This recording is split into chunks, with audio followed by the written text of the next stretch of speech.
अस्सलाम वालेकुम फ्रेंड्स, क्या हाल है। मैं हूं आपके साथ अदनान और आज की वीडियो बहुत ही ज़बरदस्त है, सबके लिए इम्पॉर्टेंट है और ये बहुत ज़रूरी है अगर आप अपने खून को साफ़ करना चाहते हैं, क्योंकि खून जब साफ़ होगा तो आप मोटापे से बचे रहेंगे, बीमारियों से बचे रहेंगे। यहाँ पर हमने 1 चाय का चम्मच मीठा सोडा लिया है और उसमें हमने थोड़ा सा पानी डाल दिया है। पानी में लीमू डाल दिए हैं 6 अदद, 5 से 6 लीमू ले लें आप और इनको अच्छे से आपने धो लेना है। 10 मिनट तक ये पानी में पड़े रहें, उसके बाद आपने वॉश करना है। वॉश करने के बाद इनको निकाल लेंगे एक साइड में। वीडियो को मुकम्मल देखना है ताकि आप भी ये प्रोसेस कर सकें और आप सभी बीमारियों से बचे रहें। इसके करने से आपके चेहरे पे जो दाने निकलते हैं वो ख़त्म हो जाएंगे। इसको हमने दोबारा साफ़ पानी से धो लिया ताकि इस पर जो मीठा सोडा लगा हुआ है वो निकल जाए। अब लीमू को हमने इस तरह से छोटा छोटा काट लेना है और ये हमारे मैदे को ठीक करेगा, हमारी इम्यूनिटी को बढ़ाएगा और इम्यूनिटी जब ठीक होती है तो हम भी बिल्कुल ठीक होते हैं। इस तरह से छोटा छोटा काट कर हमने इसको साइड में कर लेना है। एक मिल्क शेक वाला जो जग होता है उसमें डाल लेंगे इसको।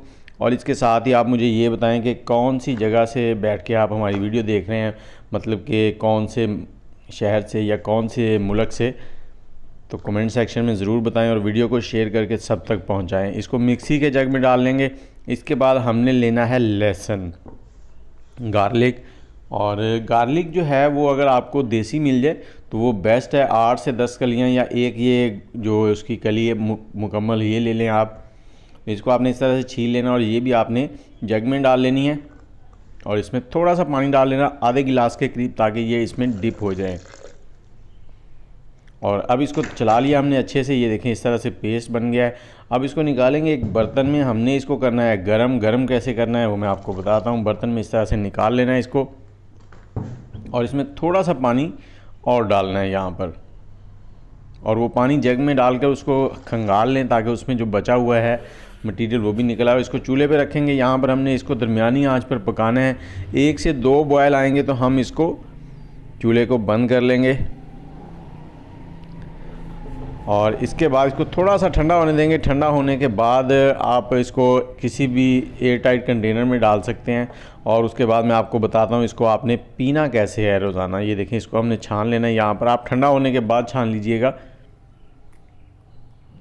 इसका जितना भी इसमें पानी है वो इस तरह से निकाल लेंगे हम इसको प्रेस करके। और इसके बाद इसको एक एयर टाइट कंटेनर शीशे के जार में डालकर हम इसको स्टोर कर लेंगे। रेफ्रिजरेटर में रख लें आप।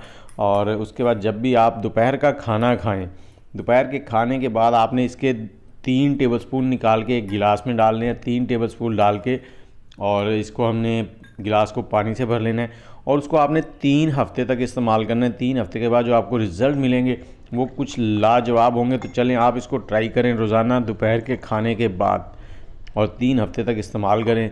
मुझे इजाज़त दें, दुआओं में याद रखिएगा। अल्लाह हाफ़िज़।